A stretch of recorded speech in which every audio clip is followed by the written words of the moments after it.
right. So this morning we're talking about what about Jesus. Why are we talking about that? What is the method to my madness in this class? Why are we talking about this? To convince people that God exists. Okay, so that's exactly right. We are still in that topic of, did God exist? What is the evidence for the existence of God? And we talked about 4 different types of evidence, or 4 different strains of evidence, if you will, or streams of evidence. What are those? What's the first one? Teleological. Okay, are we cosmological or teleological? Let's do them in order. Cosmological. What is cosmological? Cause and effect. Okay, Stacy, what's our second? Teleological. Teleological, which is? Intelligent design. Intelligent design. Good. What's our third stream of evidence? Moral. The moral argument. And then our 4th stream of evidence. Has anyone seen God? Has anyone seen God? So we spent a lot of time, probably 2 or 3 classes, talking about what the New Testament says about who Jesus was, is. I don't know if you want to use past tense, present tense, whatever. It works, okay? So we spent a lot of time talking about the fact that Jesus has the names of deity, Jesus does the works of deity, Jesus has the attributes of deity, and so on. Then we moved into another little subsection of that, which is the question about, did Jesus really exist? Because the reality is that there's a whole lot of folks out there that believe that Jesus did not exist, that he was not a person of history. He's a made-up figure. Okay?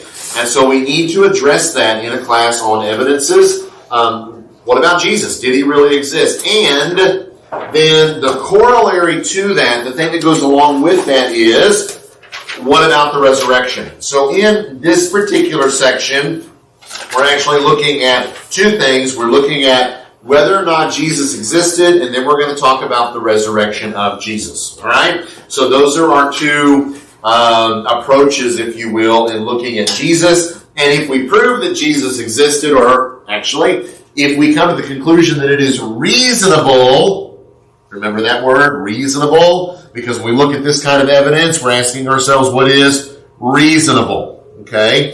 And I use the illustration of a court of law. If you are seated on a jury and you're hearing a case where a person is accused of murder, in the end, what are you going to have to decide? What makes the most sense? What makes the most sense? Okay, good. What's reasonable based on the evidence that's been presented? If you are sitting on the jury, you can never know 100%, can you? And in fact, our court of laws don't require 100% certainty. They require a reasonable doubt. To acquit, a reasonable doubt, or the preponderance of the evidence, okay, depending upon how the case is laid out. So they don't even require 100%. Now, if you're sitting on that jury and you know 100% that the individual on trial committed the murder because you witnessed it, guess what? You won't be on the jury. You won't be on the jury. Good. You will not be on the jury. All right? You may know 100% because you saw Tom pull that gun and shoot Linda. So you know that it happened.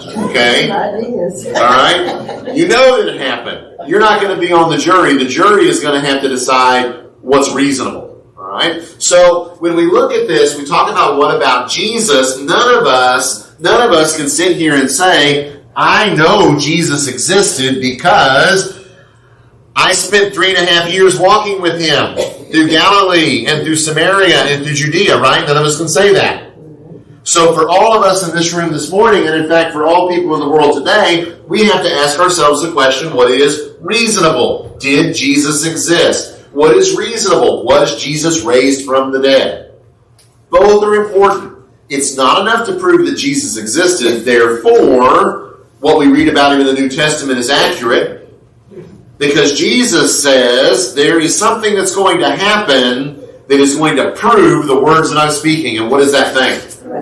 The resurrection. So we have to look at his existence. We have to look at his resurrection as well. Okay? I would suggest if we don't finish this material tonight, that's right, this morning, tonight, just come back tonight, we'll finish the material. No, if we don't finish this morning, I'm going to make a suggestion to each and every one of you. We are like 7 minutes into class. I would suggest that every single one of you goes to our YouTube channel Wednesday night while you're having dinner and watch the first 5 minutes of this class again. So that you have all that discussion fresh in your mind about reasonable and evidence, so that I don't repeat it all again, because you know I'm going to do it anyways, right? Right. That's okay, because repetition does what? Come on, school teachers. What does repetition do?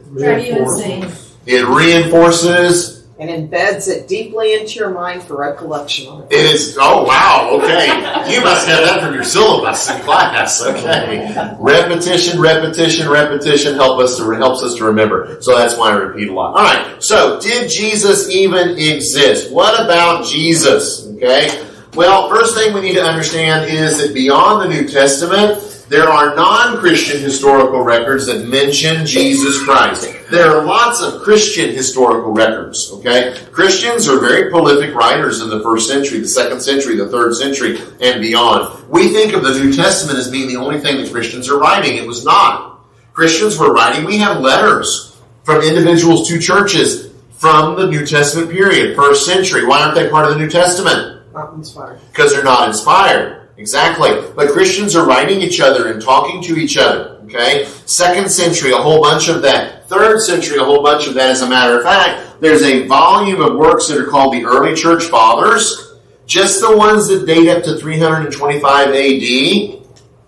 It's multiple volumes. And I'm talking about big volumes, hardback, probably 10, 12, 15 of collected writings of Christians, Christian leaders, who were living in those first 3 centuries and what they were writing. Okay? Christians were very prolific writers. But we're looking this morning not at Christian historical records, we're looking at non-Christian historical records, because non-Christian historical records are going to have less bias. Good. Okay? They're just talking about things from a historical standpoint. So, from a historical standpoint, I'm just going to make this case. I'm going to make this statement, then I have to make the case. From a historical standpoint, there can be no question that Jesus Christ actually lived in Palestine during the 1st century. All right, so when you read an article on MSNBC.com, or when you read an article on Fox News, or when you read an article on National Geographic, and that article starts talking about, well, we don't really know whether Jesus existed in the 1st century or not, let me just tell you, that is clickbait. That is a way to get your subscription. It is, from a historical standpoint, absolute nonsense. From a historical standpoint, and most of y'all will remember, I am trained as a historian. That's what I did, okay? That's what I went to school for. From a historical standpoint, there is absolutely no question that Jesus Christ actually lived in Palestine during the 1st century, all right? So we need to, ignore National Geographic. National Geographic, by the way, loves this stuff, okay? National Geographic that used to write so many nice articles about this culture and that culture, and you can travel to this city and do that. They have a penchant over the last 30 years of writing articles on evolution, Neanderthals, little monkeys that are supposedly our ancestors in Papua New Guinea or wherever, and anything that is anti-Bible. National Geographic is really anti-belief, right? And so you should just a second, Ron. So you should be aware of that. That happens a lot. Big hubbub a few years ago about the Gospel of Judas. Raise your hand if you remember that hubbub about the Gospel of Judas. Okay, we don't have a class on it in this class because it's kind of past its heyday. Big proponents of that whole Gospel of Judas thing were, everybody take a guess? National Geographic, exactly. Okay, Brenda, go ahead. Where are those letters? Where are what letters? The letters that people wrote back in those days. Oh, well, the originals and copies of the originals are just like New Testament manuscripts. They're in museums. Oh, okay. They're in storehouses where things like that are kept. But you can buy volumes of these things that have been translated into English. I have them on my computer. Okay, in electronic format. I don't have the full set. Years ago, I wanted to buy the full set, but when I lived in the Czech Republic, the shipping on a full set of those books would have been prohibitive. And now it's all electronic anyway, so you don't have to buy a printed set. But, yeah, they're just like New Testament writings, just like any writings of the ancient world. They're housed in museums, by and large. Some private collectors. There are some people out there that have a lot of money and want a copy of the King James Bible, the original King James Bible, and so they'll spend thousands upon thousands upon thousands of dollars to buy one. But most of them are housed in museums where scholars can examine them. look at them. And very important for our New Testament manuscripts as well, that most of them are not held in private collections. They're held in public collections, or at least collections that by individuals that allow scholars to examine them. The Dead Sea Scrolls, by the way, most of those, anybody have a clue where they might mostly be? You see them as Israel? They're in Israel. Okay, they're in Israel. There's a special museum for them in Israel. There are some outside of Israel because private collectors bought some, but most of them are housed in Israel in a museum that scholars have access to. And I mean real scholars. If I knock on their door and say, hey, I'm Stephen Baxley, I'm the preacher at North Beach, I'd like to come in and look at the Dead Sea Scrolls, and they would not let me in. They would not let me in to do that. They let me in the museum to look at them, but they wouldn't actually let me handle the scrolls because I'm not a scholar. I'm not a Hebrew scholar, so I'm not, I have no standing in that regard. Old documents are very fragile, and so there's a lot of care taken in those things. You would be surprised how many old documents are out and about, Brenda. When I did Ivana's genealogy in the Czech Republic, at that time those records had not been digitalized, so I actually went to an archive. They had a special room for people who were doing family research, and they brought out the church books because the records were all stored. The priests would write all these things in, births, deaths, and marriages, and they brought the actual books out. I mean, I've held in my hand the book that the priest was writing in when Ivana's great-great-great-grandmother was born and the birth was recorded. And what was really fascinating about that was the witnesses signed in their own hand. So I would have the signature of her great-great-great-great-great-grandfather, the father of the child. And so those were things that you could actually peruse because they're not from a scholarly standpoint, they're not so valuable that I couldn't look at those. But if I said to the Israel authorities, I want to be able to handle the great Isaiah scroll, they would probably laugh at me and might even call security. I don't know. Because I'm not going to get to do that.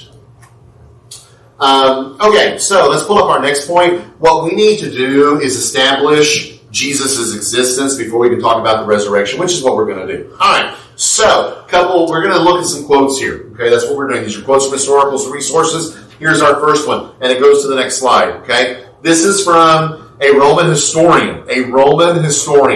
His name was Tacitus. He wrote what are called the Annals, all right, which are simply a history book, if you will. That's the technical term for it, is Annals. But it was kind of like a journal or a diary, but it was a history book where he just recorded the history of Rome. And he writes this in book 15, chapter 44. Nero fastened the guild. The guild for what? Anybody happen to know?